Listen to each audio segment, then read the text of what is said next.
Hello everybody, it's VG Time back again with another deck profile. And this time we're looking at the promo Gogeta leader. Sorry about that.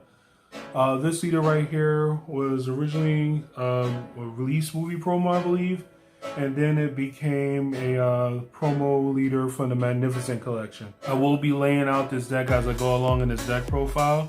If you just want to see the deck in its entirety, you just skip to the end of the video and you'll see it fully laid out. You can pause it there and just look at the cards if that's all you want to do. Otherwise, I'm going to be going card by card explaining what they do and why they're in the deck. So let's look at the leader. We have Gogeta here, and he has an activate main once per turn where he can look at the top 5 cards of your deck to add a red Goku BR, red Vegeta BR, or a blue Veku from amongst them to your hand. We do play targets for that ability, which I'll show you shortly. And then he awakens at 4 or less life by tapping 2 energy and flipping them over. On the back, he becomes Essence Gogeta the Unstoppable. He has an auto that when he attacks, he draws a card. And then he has 2 activate mains. One is not once per turn, where you can pay 2, and then you can choose one of your opponent's battle cards and place it on the bottom of your opponent's deck. You already know from my love of the Trunks leader how I think having removal built into your leader is extremely powerful. And the fact that his ability is not once per turn is actually pretty sick. So as long as you have the ability to activate it, you can still do it. Then he has an activate main once per turn where you could take one of your energy, KO it, and then draw 2 cards. So both of those are pretty sick abilities. Allows you to get ahead on card advantage and as well as board presence. So first off, we're going to start with the targets for the activate main on the front side. We have 3 copies of Son Goku prepping for fusion. This guy right here searches the top 5 for a red Vegeta BR or a Veku, doesn't matter what color it is, and adds it to your hand. Going along with him is 3 copies of Vegeta prepping for fusion. He basically does the same thing except he searches for the red Goku and the Veku. And then I play 2 singletons. One is his Vegeta prepping for battle. That guy right there has the ability to pitch himself to the drop area to get back a Gogeta or a Veku that's in your drop area to your hand.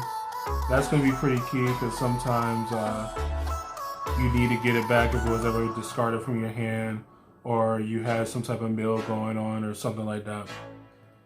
Then you have Son Goku preparing for battle. He is a negate, and then you have the ability to pitch a card from your hand to bring him back to your hand. So, main reason we're running all those pieces is of course the blue Veku we're choosing to play. That right here is Veku Defective Fighter. This guy right here is a pretty cool card. Basically, he's a 10k blocker with barrier that if he's KO'd and you have one of each of these guys in your drop area, like one Goku and one Vegeta, you can return them to your hand and then ramp 2 energy off the top of your deck. That's a very powerful effect, especially since you're using infusions for 3. So you play them down, your opponent swings into you, you get to block it, and then get your 2 energy. And that energy comes into play untapped, of course, unless you're unfortunate and you hit a multicolored card. So you're going to use that to go from 3 to 6 on your 4th turn, which allows you to make very powerful plays. One of those powerful plays is the possibility of going into this guy right here, SS Gogeta All Out Assault. This card right here is another promo that was like a side card for a Magnificent collection. It might have came in the actual deck. But you can pay 5 to play him if you have at least one of each of these guys in your drop area. And when you play him, you shuffle those cards into the deck and you get to, at the end of your turn, ramp 2 energy.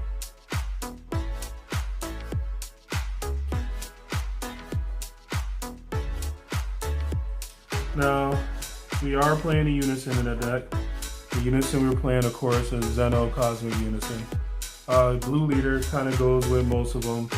You get to ramp up one with his +2 and then board wipe with his -5. What's cool is the interaction between this card and this guy right here. When you ramp your energy at the end of the turn, it gets KO'd. You can always just on the backside KO that energy to draw 2 cards, which is very powerful. And of course, if we plan on that ramping, we need payoff. You can't just ramp for the sake of ramping. So the payoff, one of them anyway, is Android 17 turning a tide. This card right here is also the reason why I like this leader. I believe that this guy is the best turning a tide leader. So his effect is Reflect Critical. When he's played, you and your opponent both shuffle your hands into your respective decks. And then your opponent shuffles their battle cards from their drop area into their deck. And that's it. Like, you both starting off from 0 in hand. And then between his ability to draw when he attacks and pop an energy and draw 2, you're going to get pretty far ahead. And this guy having critical is going to further damage your opponent without giving them cards. Another card as a payoff is our ultimate for the deck, which is Son Goku and Oops, Seeds of the Future.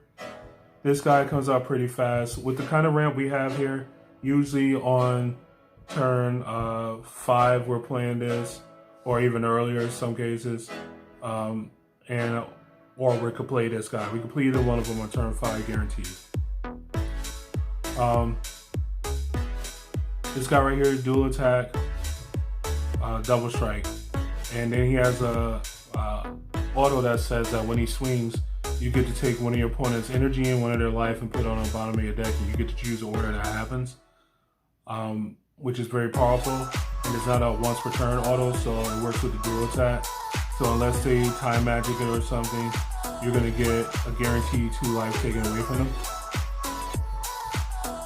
And the last payoff card, which is the most gimmicky but I think is extremely powerful, is SSD Gogeta Frenzy Burst. So this card right here is pretty sick. It EX evolves on top of a 6-cost red Gogeta. That's the reason why we play this guy right here. And he EX evolves for 8. So if you play that guy, this guy right here, you should have the energy on the following turn to be able to play this dude right on top of him. In fact, if you do everything you're supposed to do, you should have 1 additional energy. So if you have that 1 additional energy, you evolve him for 8. He ramps the top 6 cards of your deck into your energy. So at that point in time, you're at 15 energy. At 15 energy, you have the ability to activate main once per turn, choose 4 of your opponent's life, and put it on the bottom of their deck. So if they already are at 4 life, you're going to just win the game. If they are above that, you're going to be very close to it, and they still have to deal with this 35k attack. If you have the Zeno Unison out, there's a world where you could play this, take away the life, and then play this right afterwards when you ramp up to 8 with the Zeno Unison. So you can play them both down, and you could take 6 life away from your opponent, ignoring any combat damage. Otherwise, you could play this guy, take away the 4 life, turning the swing on them, make them awaken or whatever, and then turning the tide, taking away those cards, and then swing with the 30k critical. There's all kinds of cool stuff you can kind of do with it as far as combos go. Now we're going to get into utility. We're going to start with the Self-Awakening package. We are playing 2 Saiyan Kaba. This guy right here, besides being Self-Awakening, is a double striker that works against early unisons. We are also playing 2 copies of All Out at All Costs Vegeta. This guy right here is pretty stupid. If you Veku and then you don't happen to have, this guy right here or another Veku or whatever, you can play this dude down, untap an energy, take 2 life, possibly pop one of your opponent's battle cards, possibly awaken, and untap the 2 life. So he becomes almost free. Now we go into some of the other cards are utility. We played 3 copies of Topo. This guy right here is kind of necessary right now. There's a lot of aggro running around. Topo is probably one of the best answers to that aggro. Not only because he prevents your opponent from really wanting to attack anymore because they'll lose a bunch of cards, but he's also able to swing back on them, so you have to worry about a little bit of crackback. Then we're going to go into our super combos. This one is a little bit weird, but I chose to go with all blue super combos. 2 copies of Zeno Edge of Space. This right here is a cantrip, meaning that when you play him, you draw a card.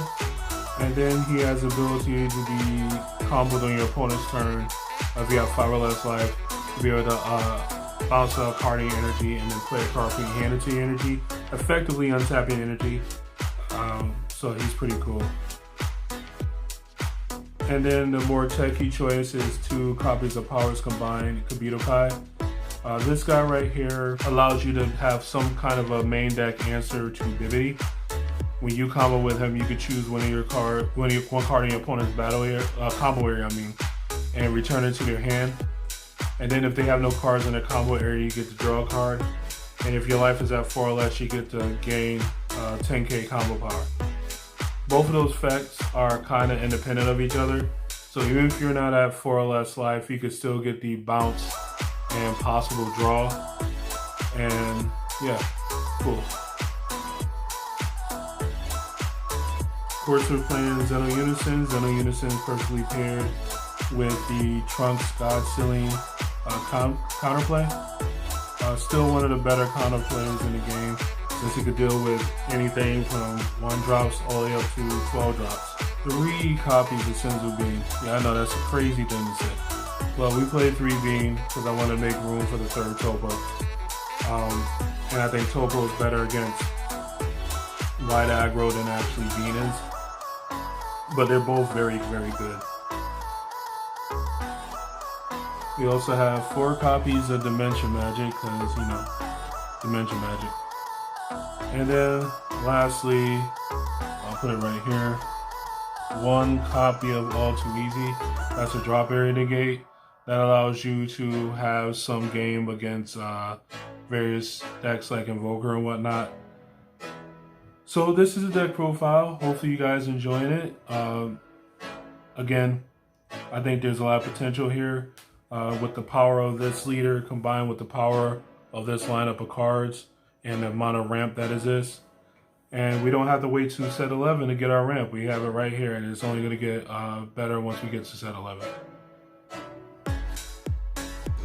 Thank you for watching this video. Please like, comment, and subscribe, and check out other videos on the channel. This is VG Time, signing out.